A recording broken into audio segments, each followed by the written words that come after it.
Bonjour à tous et à toutes. Il fut une époque où toutes les petites filles apprenaient à coudre, tricoter, broder, faire la cuisine. Les petits garçons apprenaient à pêcher, planter un arbre, découper la volaille ou bien faucher les blés. Tous apprenaient à parler, éventuellement à lire et écrire, et bien d'autres choses suivant leur milieu social et leurs possibilités matérielles. L'apprentissage se faisait et se fait toujours à travers des règles qui sont en fait des trucs et des astuces pour parvenir à un résultat. Un peu comme un itinéraire qu'il faut suivre au mieux pour arriver à bon port. Par exemple, celui ou celle qui veut arriver à faire un gâteau mangeable doit suivre un minimum de règles. Faire les gestes adéquats pour obtenir une pâte, cuire à une certaine température, etc., etc. Pareil, pour qu'un arbre pousse, il y a des gestes, un savoir-faire qu'il est nécessaire d'avoir appris d'une façon ou d'une autre. Même certains animaux apprennent des règles en imitant leurs géniteurs. D'autres les appliquent par instinct, mais il y a toujours des trucs et des astuces qu'il faut mettre en œuvre pour arriver à ses fins. Chacun son truc. Il est évident qu'un informaticien, un menuisier, une infirmière ou bien un footballeur ou encore un chanteur ont chacun leurs outils, leurs méthodes pour exercer leur métier. Ils ont tous des modes d'emploi qui leur permettront de réussir. Être dans le mille ou à côté de la plaque, c'est certainement la situation de celui ou celle qui suit ou pas l'itinéraire pour arriver à l'objectif qu'il s'est fixé. Pour ceux qui ont pour ambition de réussir leur vie, c'est-à-dire de réaliser ce pourquoi ils sont sur Terre, il y a le mode d'emploi dans toutes les librairies de France et de Navarre, la Torah. Là-dedans, il y a les trucs et astuces pour arriver à faire un chef-d'œuvre. L'œuvre d'un chef, qui est une vie admirable, qu'elle soit celle d'un illustre inconnu ou bien celle d'une célébrité, celle du chef d'entreprise ou de l'ouvrier, celle d'un homme ou d'une femme, d'un religieux ou d'un athée, peu importe. Mais une vie admirable, tissée d'allers et retours, suivant une dextérité acquise avec patience et persévérance, en retenant les leçons des échecs qui sont inévitables. Ce n'est pas très sage de prétendre faire une vie en s'exonérant des trucs et astuces de ceux qui ont réussi. Il est un peu stupide de réinventer la roue, non ? Vouloir se débrouiller seul est aussi irresponsable que de vouloir gravir, disons, l'Annapurna, sans préparation ni matériel approprié. Mais à chacun sa définition de la réussite. Moi, je parle de celle qui collabore à la construction du projet divin, qui est un monde où règne harmonieusement la justice et la bonté. Ça, c'est pas gagné. Les coquilles de noix, qui sont presque toutes les religions, qui prétendent sauver le monde du déluge, n'ont qu'une seule rame, soit la justice raide comme un coup de trick, soit l'amour mou comme un chamallow. Elles tournent en rond et vont nulle part. Alors comment s'y prendre? Quels sont les trucs et astuces pour bien construire? Où est la ligne de fuite? Comment prendre la tangente de ces attitudes erronées? La porte de sortie est là-bas, à l'Orient. C'est l'étoile de David, descendant de Juda, qui clignote dans le crépuscule. Cette étoile est en fait un livre ouvert, révélant les secrets de la construction d'un homme et donc sa possibilité de créer une vie réussie. Peut-être trouvez-vous choquant d'appeler trucs et astuces des paroles qualifiées de saintes, ou bien une histoire difficile d'hommes et de femmes qui ont essayé de se frayer un chemin dans une jungle cruelle. Mais peut-être trouvez-vous aussi les mots loi, commandement, directive, tout cela indigeste, surtout après mai 68. Par contre, tout le monde est d'accord pour trouver le truc ou l'astuce qui va l'aider à construire, réparer, créer, innover ou aider d'autres. Quelquefois, en changeant le vocabulaire, les choses les plus rébarbatives deviennent presque sympathiques. Pour moi, c'est plus vivable, disons, de dire mode d'emploi, trucs et astuces que commandement et loi. Bon, d'accord, ça fait pas très spirituel, mais que voulez-vous, les 68 arts sont encore vivants.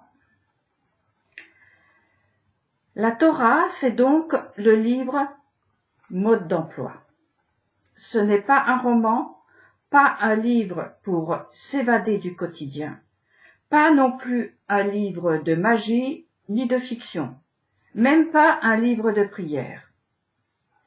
Il est plein de contradictions, d'un abord ennuyeux. Les histoires et les personnages qu'elle raconte sont, la plupart du temps, peu exemplaires. Alors me direz-vous, pourquoi en faire tout un plat? Il y en a même qui disent que, bref, il y a mieux à faire et à apprendre. Et je ne parle pas de ceux qui, aujourd'hui, lisent très souvent ce livre. Ils ne sont pas mieux que vous et moi. Oui, mais là, il y a un truc. Il faut ouvrir, creuser, chercher, fouiller les entrailles des mots, des lettres, pour voir et entendre ce qu'il y a dedans, en dessous, ce qui est invisible et inaudible à première vue. Le premier coup de pioche dans le mur de l'incompréhension est de se dire qu'il y a un truc, une astuce que je ne sais pas. Je ne vois pas ou n'entends pas ce que d'autres ont entendu, vu et vécu, et puis caché sous une couche de faits divers ordinaires, de personnages comme tout le monde, et même d'événements incompréhensibles, voire révoltants. Des choses cachées derrière un fatras de tu dois pas, fais ceci et fais cela. Il y a des pépites que je veux trouver et que je trouverai, je vais apprendre. Comme vous le savez certainement, on apprend plus de ses échecs que de ses réussites. C'est sans doute la raison pour laquelle ce qui est le plus pédagogique pour nous, c'est de lire les échecs, les erreurs de parcours qu'il faut éviter, sinon la barre serait trop haute. L'apprenti sera découragé par l'ampleur de la tâche et la perfection qu'il voudrait atteindre. C'est sans doute pour la raison pour laquelle le livre des livres relate beaucoup plus les fausses manœuvres, celles qu'il faut éviter, que les victoires éclatantes. Donc, premier truc, mettre de côté son savoir, ses croyances. J'ai dit mettre de côté, mettre en sourdine et pas jeter. Deuxième truc, se poser, comme un élève s'assied à sa place pour écouter et observer. Troisième truc, prendre les clés, les outils que le maître, digne de ce nom, met à notre disposition avec tout ce qu'il faut savoir pour les utiliser. Je ne sais pas vous, mais moi, je fais souvent l'erreur de ne pas lire les modes d'emploi. Et c'est seulement quand ça ne marche pas, au mieux, avant que tout ne soit cassé, je me dis, il y a un truc. Alors, je me tourne vers le mode d'emploi, qui est souvent très obscur, mais il faut absolument le comprendre, sinon je n'y arriverai pas.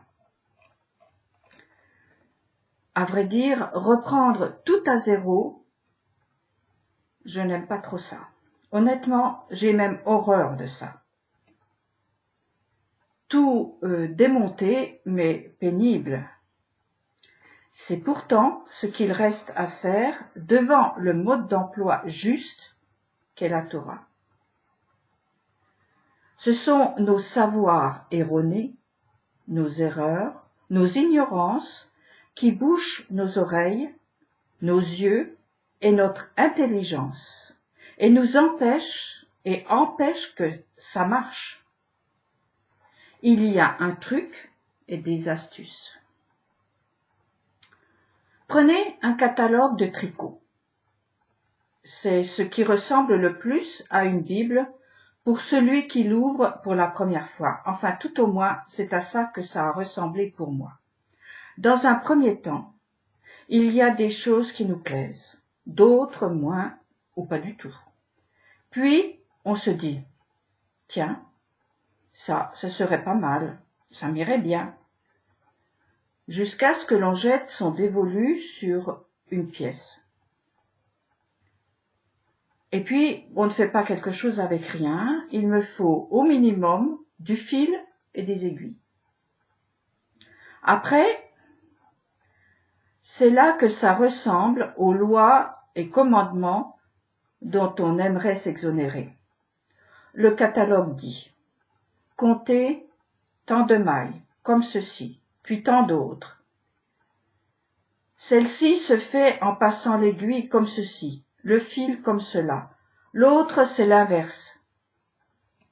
Après avoir fait, disons, X rangs comme ça, revenez en arrière, tournez à droite, à gauche, diminuez, augmentez, laissez en attente, répétez, reprenez, etc., etc. Et de fil en aiguille, l'ouvrage se construit en suivant les lois et les commandements du Créateur. Essayez d'en faire à votre tête. Bon, j'ai essayé, ça ne marche pas. Ou plutôt si, en tortillant les aiguilles et le fil, on finit par pondre quelque chose. Mais vous dire quoi, c'est impossible. C'est la même chose avec nos vies, avec notre vie à nous, qui est l'ouvrage que nous avons à accomplir. Nous avons le fil du temps, les aiguilles que sont notre cerveau, notre cœur, nos bras, nos jambes, nos yeux, nos oreilles, notre bouche, et le catalogue pour nous guider. Personne n'est obligé de suivre le modèle. Mais alors, le résultat ne sera peut-être pas conforme au choix du départ. Est-ce le modèle qui est nul? Bien sûr que non. Il y a un truc, une astuce que j'ai négligée, une maille que j'ai lâchée. Je n'ai pas tourné dans le bon sens. Et alors, l'ouvrage est bon à jeter. Dans la Bible hébraïque, il y a des modèles pour tous, juifs, non-juifs, hommes et femmes, enfants, bref, des modèles pour la construction de l'humanité, les fils d'Adam. Il suffit d'avoir les bonnes clés de lecture. Chaque métier ayant son vocabulaire. Écoutez parler un informaticien, un plombier, un comptable, un médecin, pour ne citer qu'eux, et vous constaterez que chacun a sa langue. La Bible a la sienne, qu'il faut apprendre pour éviter le risque de lui faire dire n'importe quoi et alors de se fourvoyer dans des impasses.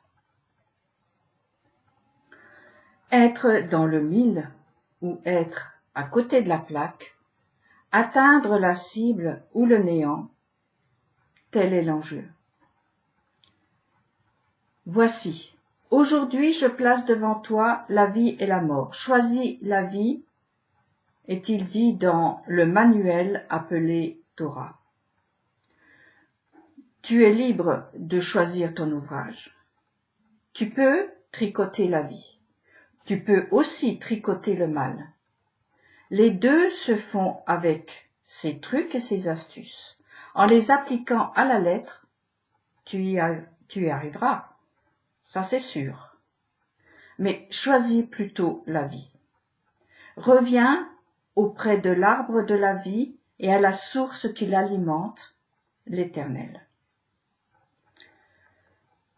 Si notre papa, Adam, et notre maman, Ève, pouvaient nous parler, ils nous diraient sans doute, « Mon fils, ma fille, ne fais pas nos erreurs. Regarde où cela nous a menés. Reviens près de l'arbre de vie. Nourris-toi de ses fruits. Reviens à la maison. » Mais c'est peut-être eux, du fond de nos cellules, qui nous appellent à revenir à la parole, à ouvrir nos yeux et nos oreilles au-delà du soleil et du vacarme des illusions. Bonne journée à tous et bonne réflexion.